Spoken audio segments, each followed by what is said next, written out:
የስራ እድል ገብቻለሁ የውጭ እድል ገጥሟት ነበር እንዳትሄድ እያሰናከልኩኝ ነው አሁን ውጭ እኮ መከራ ነው ምን ሄደች አልሄደች እኮ ትርጉም የለው እሷ ምኞት አላት ልጇንም ለማስተማር ግን እዛ የሚማረው እብድ ነው እንኳን እዛ እዚህም የተማረው አብዷል እድሏን እያሰናከልኩ ሰው ያጋጨዋት ነው በመስሪያ ቤት ምን እንድትከሰስ አድርጊያታለሁ ለምንድን ነው እየሰራው ነው ብያለሁ ምን እያረካት ነው ልቀላት ፈልጋለሁ ሽዋላ ረጋት እጅናግሯን ይዣለሁ እጅናግሯን ይዣለሁ ለምን ላሰናክላት ነው መንገዷን ሁሉ ልዘጋባት እንዴት ነገርኩ ወታደር አትፈራም አልፈራም ለምን አልፈራም የቆየሁ እኮ ነኝ መተት የቆየሁ ነኝ ከሷ ጋር አብሬ የኖርኩ ነኝ ለምን ኖርኩኛ እንዴት ልውጣ ሳድጌ አፈር ሳልቀላቅላት እንዴት ልውጣ አፈር ደግሞ እንዴ ምን አገባህ አንተ አፈር ቤተሰቦቿን በሙሉ አፈር ከትቻለሁ ዛር ነው ቃቢ የቤተሰብ ውቃቤ አለ አንድ መተት አይነጥላ አይምሮዋን ሁሉ ተቆጣጣሪ ያለው ለምን ምን ሰርቼ ልብላ እንዴት ለምን ትለኛለህ ስራዬ አይደለም እንዴ ለኔ የሰው ድል ማሰናከል ሽባ አድርጎ ማስቀመጥ ስራዬ አይደለም እንዴ አንተ እንዲ ከፍተኛ ቦታ ያሉ ሰዎችን ለምን ትፈታተናለህ አደረኩት እሷን በጣም ፈልጋታለሁ ምን እንድትሆን ለማሰናከል ሽባ አድርጌ ቤቷ ለማስቀመጥ ወይ ለማሳበድ ነዋ ምን ጥቅም ታገኛለህ እንዴት እንዲህ አይነት ጥያቄ ትጠይቀኛል ለኔ ከዚህ የበለጠ ደስታ ምን ይሰጠኛል ማጥፋት ታዲያ ማጥፋት ትረጋለህ በጣም አዎ ለምን አትበለኝ ከዚህ የበለጠ ምን ደስታ እርካታ እኔ ላገኝ እችላለሁ ምን ይችላልው ከዚህ የበለጠ ደስታ እርካታ ማግኘት ይችላልው ላስቀምጣት ነው ናስቲ ወደዚህ እሺ አደፈት ካልሆነልህ ወጥኩኝ ይዣት ወጣው መለስኳት በቃ አሁን እንዳትሄድ እጅና እግሯን ይዤ ከዛ ጋር መልሻ መጣኋት ለምን ልትሄድ ፈለክ አዎ ምን ሸለቸክ ተደብቄ ለመውጣት ፈልጌ ነበር አልቻልኩኝማ 3-4 መለስኳት ግቢውን አዞርኳት በኋላ አልሆነም አንተ ያለሚሆን ነገር አለ እንዴ ቁጭ አርገህ ነው ሰደው ብትፈልግ ለኔ ምን ይጠቅመኛል ምን ያረግልኛል የምን ሰውን ይሄና ለዚህ ኢትዮጵያዊውን የምታጠቃው ለምንድን ነው ስንት ፈረንጅ ይያለ እዚህ ኢትዮጵያው ላይ ለምን ግግር ትላለህ ኑሯችን ሀበሻ ውስጥ ነው አዎ ስለዚህ ለምን ምላው ላይ ሙዝዝ ትላለህ ነው እሷም እኮ ቀላል አትምሰልህ ማተብ ወይ ታለ የታረከው አላት የታለ ማን አለች ባክህ ይሄው ይሄ ማተም አይደለም እንዴ አድክማን አለች እሷ ቀላል አይደለችም ቀጠቀጠች እሷ ጧትና ማታ ሳትደግም አትተኛም ሰይፈ ስላሴን የማረግ ድገቷንስ ከለከልክ ሁሉን ላሰናክልባት ነው ግን የሚቻል አይመስለኝም ማረጉ ሁሉን ነገር ላሰናክልባት ነው ደግሞ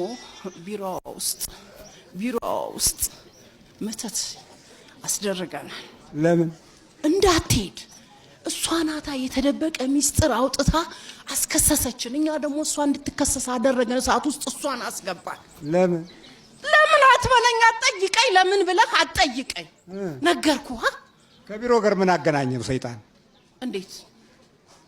እንዴት አይገናኝም ብለህ ትላለህ እኔ ምን አውቃለሁ ምንድነው በየቦታው እኮ እኛ አለን በየቦታው አለን እኮ በየቦታው አለን አዎ አንዳንዴ ቢሮዎችን አትፈራም አይነታቸውን እያይመረጥ ምን ያስፈራል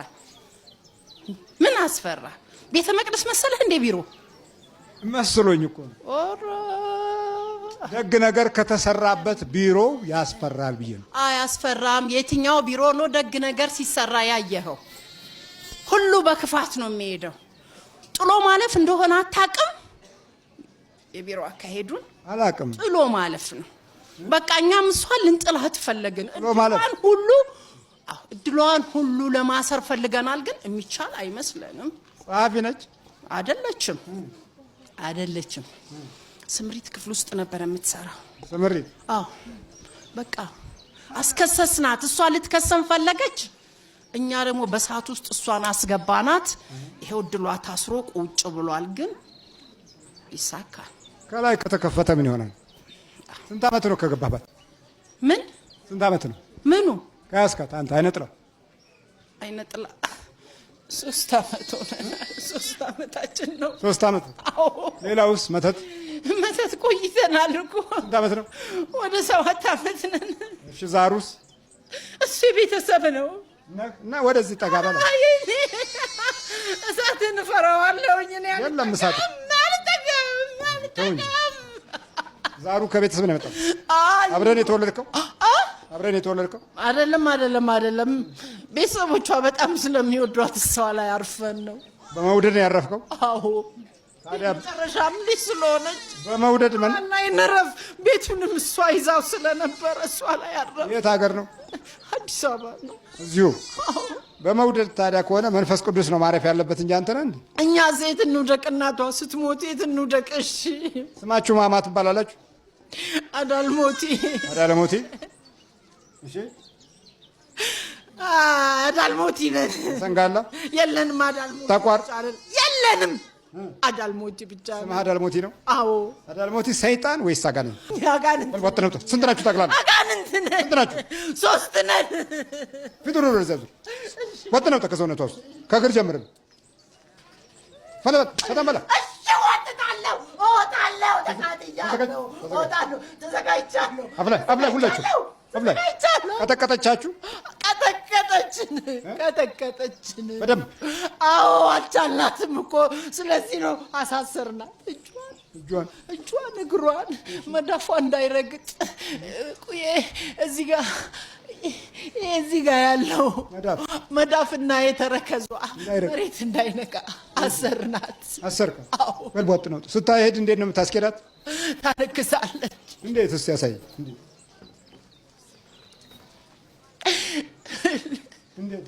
ይሄ መርገጥ ያቀጣጣል። እንደዚህ ትላለች። እንደዚህ ነው የምታደርጋት? እስቲ ሄዳ ዋሳየው እኮ እንደዚህ ነው ማስረግጣት። ለምን? በቃ ነገርኩህ እኮ ስራዬ ትላለህ። ይሄንን ሰው ማሰቃየት? አዎ፣ ሰው ማሰቃየት ስራዬ ነው የሚለው አሁን እንዴት ነው? ስቃይን ለማብረድ የተባበሩ መንግስታት አሉ፣ ለሌላም ደርሳለን የሚሉ አሉ። ግን እንደ አንድ ድርጅት ማሰቃየት ስራዬ ነው። በል ተመርከክ። ቶሎ ወጥ ነው። ከእግር ጀምር። ቶሎ በላ። ጊዜ ነው። አፍላይ ይቋል። አፍላይ ከእጇንም ልቅቅ። ቶሎ አፍላይ ሁኑ። ከአይኑ አውጣ። ሁላችሁም ተዘጋጁ። አትጩዋ። በኢየሱስ ክርስቶስ ስም፣ በስላሴ ስም፣ በወላዲተ አምላክ ስም፣ በቅዱስ ሚካኤል ስም ሲኦል እንገባለን። ቶሎ 7 ጮህ። ቶሎ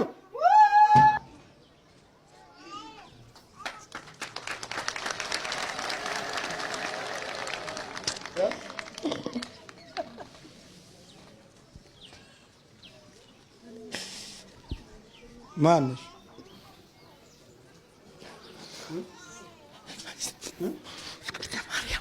ፍቅርተ ማርያም። እንዴት መጣሽ?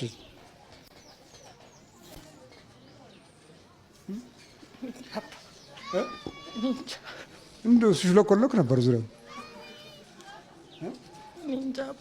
እዚህ መምጣትሽን አላወቅሽም? መምጣቴን አውቄያለሁ። ጸበሉን ተጠምቄያለሁ። ጸበልም ተጠምቄያለሁ። መቼ? ጠዋት። ኧረ እዚህ ጋር እንጃ። ስራ እንዴት ነው? ስራ ጥሩ አይደለም። እግርሽ እንዴት? እግሬ ደህና ነኝ። ቆሟል። በደንብ ይረግጣል። በደንብ ርገጫው። በፊትስ? ያስነክሰኛል። በይ ልበሽ፣ በርቺ።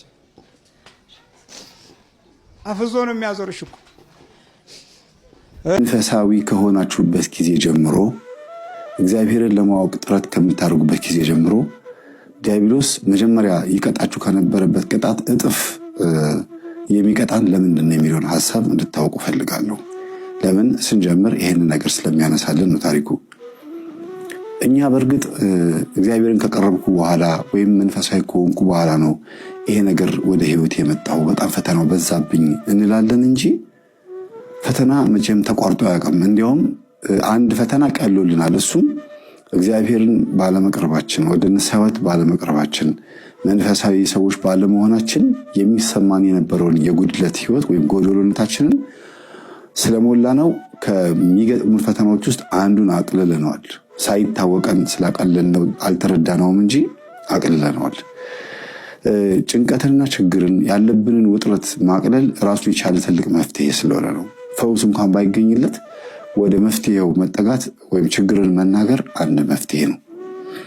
ስለዚህ አንድ ሰው ወደ እግዚአብሔር እየቀረበ ሲመጣ 3 መፍትሄዎች ያገኛል።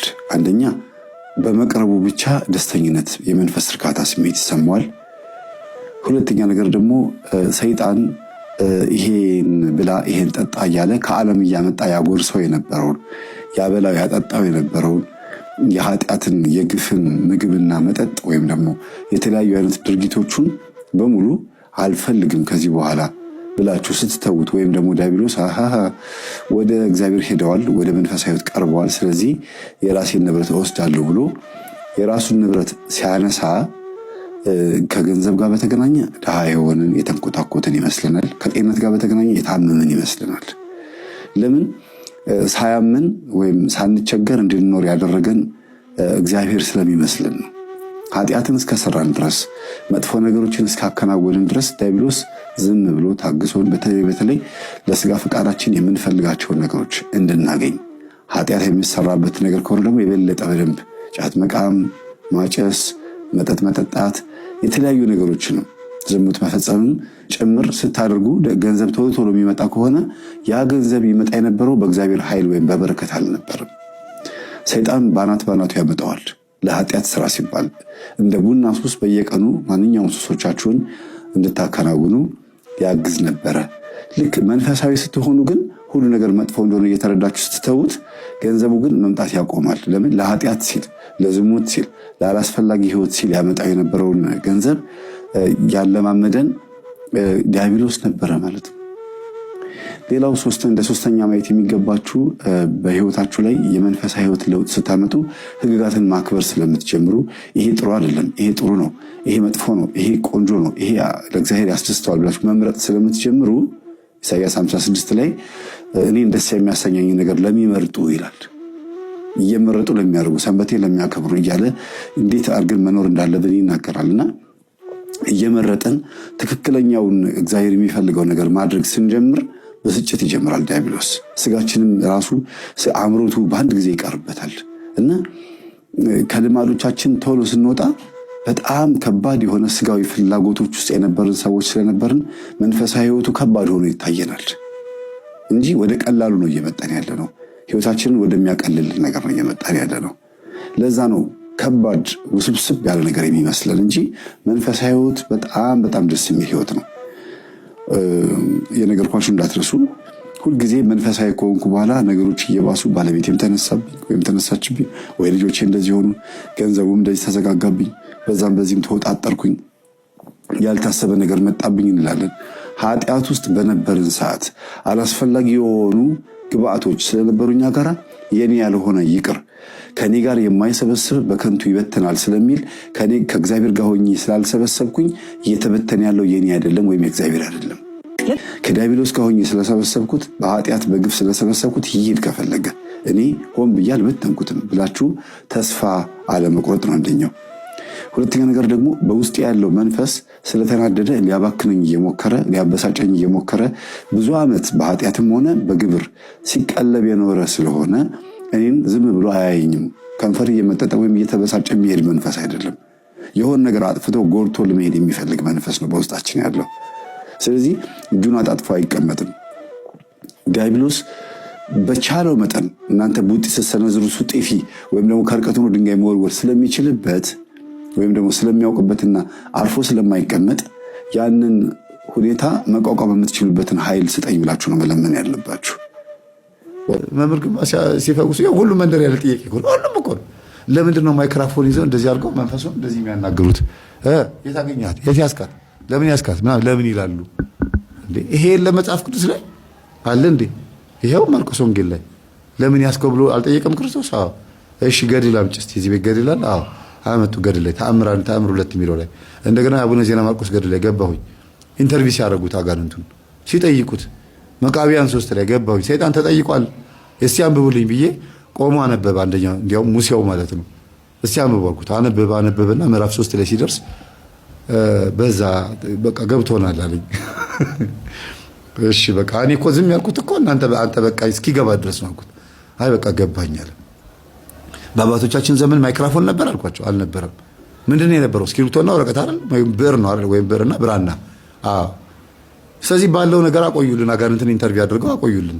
እኛም ደግሞ ባለንበት ዘመን ደግሞ በማይክሮፎን እንጠቀማለን። ችግሩ ምንድነው አልኳቸው። ለምንድነው አጋንንትን በስልክ እንደዚህ አተስባ ማን ምናምን ብሎ የሚያስወጡት? አይቻልም አልኳቸው።